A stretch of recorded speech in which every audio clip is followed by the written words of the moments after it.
The Legend of Spookle the Square Pumpkin, written by Joe Troiano, illustrated by Susan Banta. Dear reader, one Halloween night when my son Nicholas was very young, he asked me to tell him a bedtime story. He didn't want it to be scary. He wanted it to be about pumpkins. The story I made up that night, Spookle the Square Pumpkin, became the book you are about to read. That was many years ago. My son Nick is now grown, and Spookle's story has been read by many children since it was published. The most important copy, of course, is the one you are holding in your hands. I hope you enjoy reading it as much as I enjoyed telling it to Nick that Halloween night a long, long time ago. One day in the pumpkin patch, the strangest little pumpkin hatched. Spookle wasn't like his friends, where they had curves and he had ends. Spookle was different. He was odd. He was rare. Spookle the Square Pumpkin wasn't round. He was square. While the round pumpkins had fun rolling along, poor Spookle sat there shaped all wrong. He tried and tried with all his might, but he couldn't budge. He just sat tight. The other pumpkins teased him because he was square. Spookle wished he was round and could roll everywhere. That is, until one night when they all discovered it's fine to be round when the weather is fair. But there are times it's better to be a square. Halloween was just a day away when a mighty storm blew across the bay. Oh no! It tossed the round pumpkins to and fro, snapped their vines, then off they'd go, bouncing left, slamming right, banging, bashing. What a sight! Spookle sat there, filled with fright, but glad to be a square that night. Suddenly, the fence gave way. 3 pumpkins rolled out onto the bay.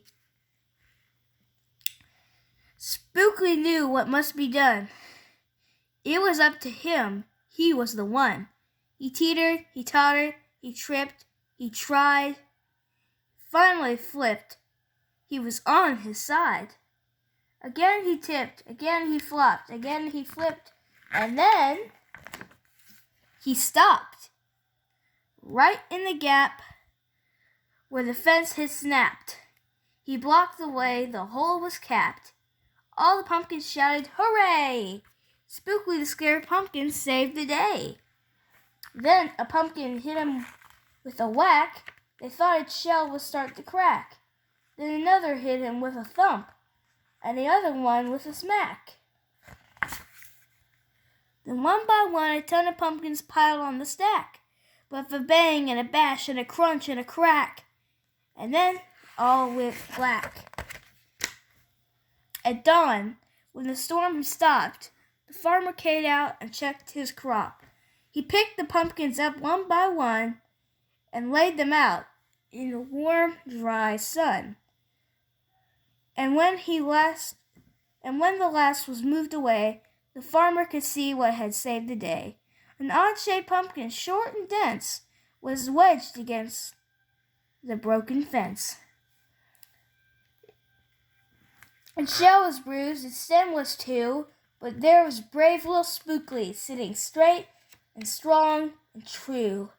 Right then and there, the farmer knew. All of the seeds he'd ever sown, Spookle were the most special that he'd ever grown. And the next year, when it was time to sow, he sowed those seeds in every row. He watered and weeded them and watched them grow. And oh, that morning about mid-June, when the pumpkins in patch began to bloom, there were tiny pumpkins everywhere, hundreds and hundreds, most of them square. But there's some cubes, some rectangular, some were flat, and others triangular. There was a bed of bright ones, 2 rows of blue. There were polka dot pumpkins and rainbow ones too. There were thousands of colors and hundreds of shapes. Oh, what a garden variety makes! Now, every year on Halloween, Spookle's patch is quite a scene. People come from far and near to see what wonders grew that year. They stop, they gawk, they gaze, they stare, and then pick a pumpkin that's round, triangular, or perfectly square. Now you know the story of how Spookle grew. Maybe someday you'll tell someone too, and there'll go someone who'll go tell another, and maybe one day we'll all discover you can't judge a book or a pumpkin by its cover. The end.